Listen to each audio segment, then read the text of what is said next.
Just imagine, an ordinary balloon drifting through the sky, but this time they're carrying a drone, precision-guided munitions, a missile, or technology that will shock the enemy at their tips. Ukraine is reinventing the oldest weapon by modifying it in history's most modern war. Yes, you heard right. Balloon tactics from World War I have now been equipped with AI-powered drones and long-range missiles, reaching the point where they can overturn Russian air defense. S-400, S-300, Pantsir S-1 and Tor systems will now be helpless against these cheap balloons slowly drifting through the sky and the munitions they carry.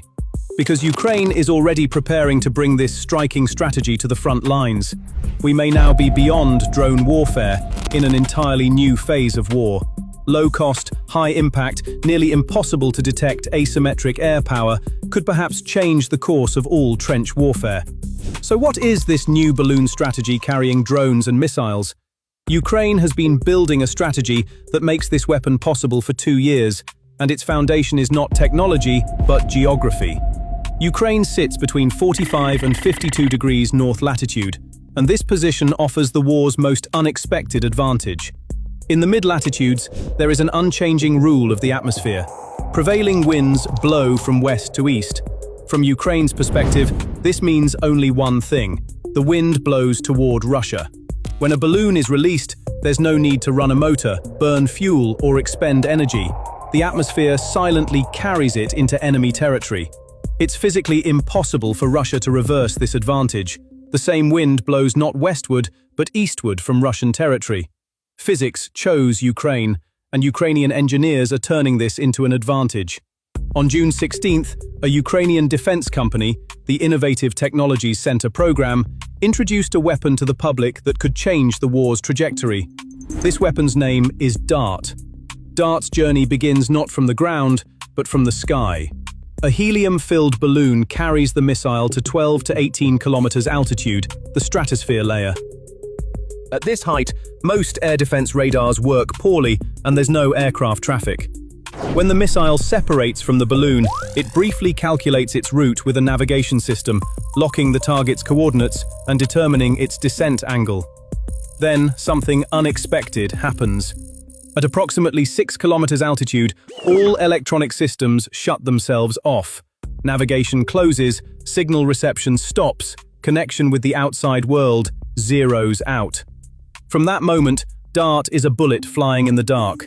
Its solid fuel motor ignites and it enters a ballistic dive toward the target on its pre-locked route.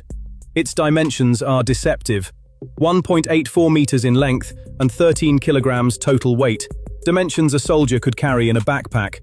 The warhead is between 3.5 and 10 kilograms, and its content is unusual: graphite-based strike elements.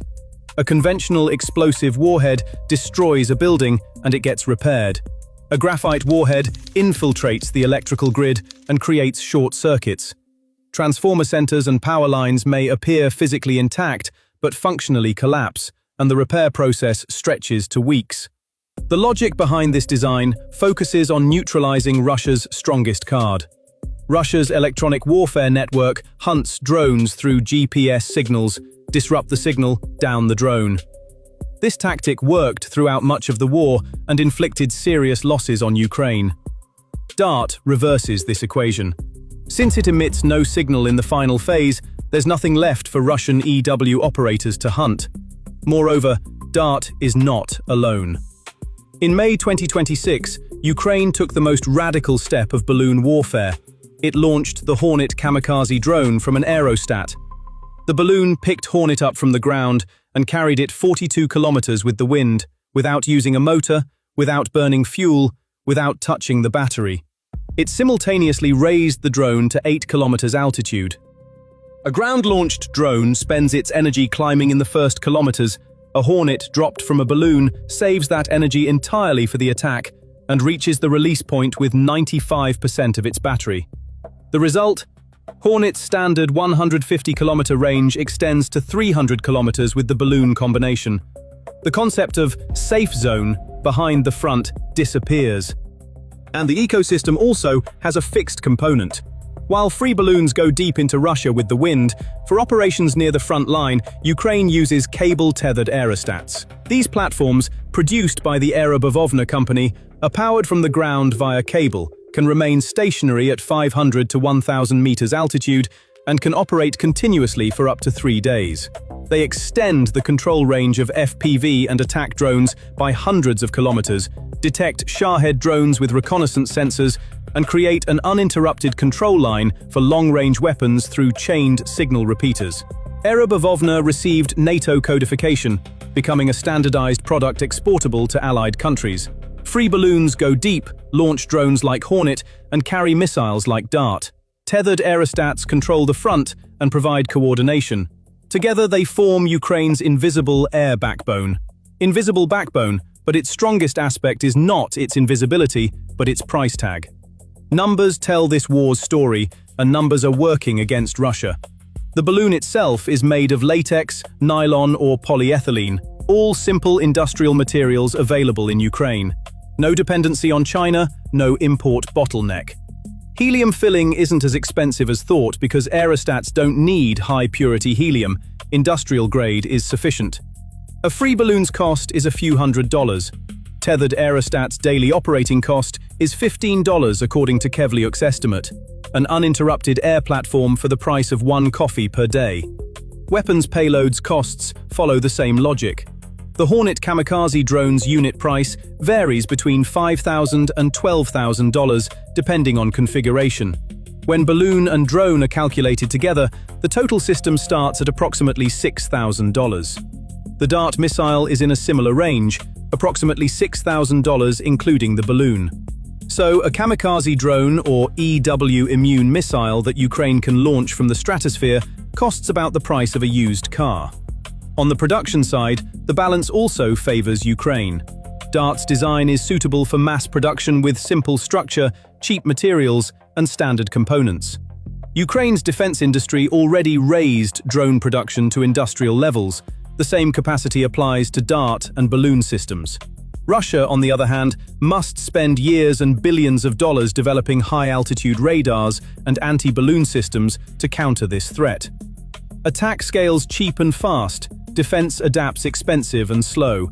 The cost equation is clear on paper, but much more ruthless on the ground. Because Russia's air defense commanders face the same question every day: fire or don't fire. The problem begins with altitude. When balloons climb above 10 kilometers, short-range systems like Pantsir and Tor cannot reach. Their altitude ceilings are exclosed. At this point, Russia is forced to play its strategic cards, directing S-300 and S-400 batteries at a target worth a few $100s. But firing doesn't solve the problem, it creates new ones. Every expensive missile spent is a missile that can't be used against a real attack wave. Every time the radar fires, it reveals its position, and Ukraine notes that position. Air defense capacity erodes a little more with every engagement, and the trap's most ingenious dimension is this: some balloons are deliberately launched to be detected. It sounds contradictory, but a source close to operations clearly reveals the strategic logic. You want to be detected. They cause panic for Russians, and they're very hard to hit at high altitudes, which leads to Russians wasting their air defenses. The scenario plays out the same way every time. Decoy balloons occupy Russian radars and missile batteries, while the real strike elements, Hornet drones or Dart missiles, silently infiltrate the target from a different altitude and different route. When the commander sees a balloon on radar, they're trapped between two options. If they fire, they've spent an expensive missile and are left defenseless against the real wave coming minutes later. If they don't fire, that balloon might be carrying a real weapon, and a few hours later, a power plant collapses. Moscow experienced the most striking example of this dilemma. Balloons approaching the capital caused temporary airport closures. Civilian flights were suspended, and air traffic control was paralyzed. A source confirms this reaction. If you approach a sensitive area like Moscow, they get very scared and fire without any hesitation. Moscow's panic reflex produces exactly the result Ukraine wants. Expensive missiles spent, radar exposed, capacity eroding, and defense gets a little weaker for the next wave. The cumulative result of this cycle is air defense fatigue. When radars are run continuously for days, operators lose focus, reaction times lengthen, and equipment wears far beyond normal rates. When the real coordinated attack comes, a simultaneous wave of dozens of drones and missiles, it finds an already exhausted system.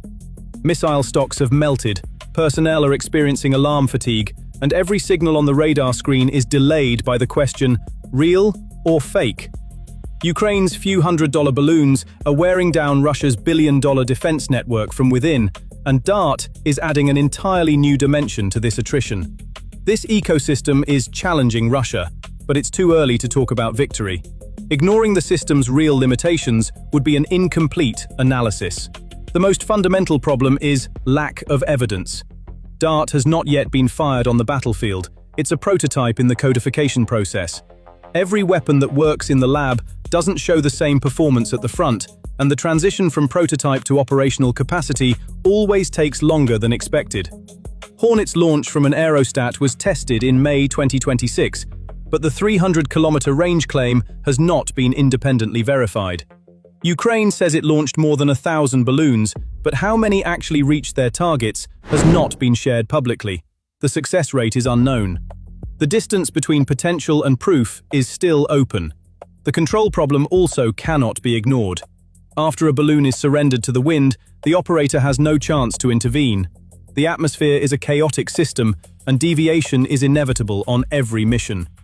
Even DARPA has been researching the steering of high-altitude platforms for years with its ALTA program and hasn't reached a definitive solution. As altitude increases, a new vulnerability emerges. GPS signals weaken, and Russia's EW operators target precisely this point, trying to disrupt drones' routes with false signals and interference. Ukraine's AI-powered terrain contour guidance offers a partial solution to this problem, but claiming reliability in all conditions is not yet realistic. And DART's damage capacity is limited. A 13-kilogram missile can collapse transformer centers, but falls short against hardened military targets, bunkers, protected command centers. Russia is also adapting, and this adaptation should not be taken lightly, because Moscow is trying to solve the problem, not single-layered, but multi-layered. At the lowest level come infantry solutions. The Noguchi rifle round, produced by High Precision Systems, splits into 3 pieces after leaving the barrel, increasing the probability of hitting a drone by 2.5 times, already produced and being tested at the front. One level up are automated weapons, platforms. Rostek's Zuba system with 4 machine guns, its own radar, and AI-powered tracking capacity was deployed for critical infrastructure protection in January 2026. It detects the drone, locks on, and fires when the operator gives approval. Higher up, specialized anti-drone missiles come into play. The lightweight missile developed by the Fakel Design Bureau is 20 to 25 times cheaper than current interceptors and suitable for mass production. Kalashnikov's Krona system began testing in April 2026, hunting low-altitude drones at ranges up to 6 kilometers with dual-guided missiles. And at the highest level, the drone-hunting drone concept is taking shape.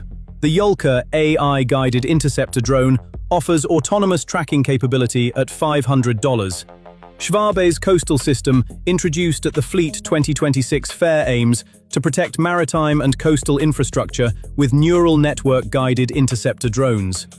Pervy Dirizable's barrier balloon net system hangs nets from balloons to physically catch drones in the sky. Russia adapts fast, and Ukraine's current advantage could erode with tomorrow's adaptation. But despite all these limitations, the fundamental equation does not change. A source close to operations summarizes this pragmatically. There may be problems, but it's better than not having the aerostat. Even if only 10 out of 100 balloons reach the target, the math works in Ukraine's favor. You spend a few $1,000s and force the other side to spend millions. Every countermeasure Russia develops requires resources, and those resources are pulled from other fronts. Fakel's missile, Yolka, barrier are all indirect proof of the pressure Ukraine creates. The wind doesn't change direction, the cost equation cannot be reversed, and technology is not static. Every test cycle makes the system a little more reliable. In summary, Ukraine was dragged into a full-scale war with many disadvantages. but it began capitalizing on an advantage nature bestowed upon it. They went from expensive missiles to cheap kamikaze drones. They went from cheap drones to free wind, and they put EW immune missiles on top of the wind. At every step, the cost asymmetry grew against Russia. The prevailing wind does not change.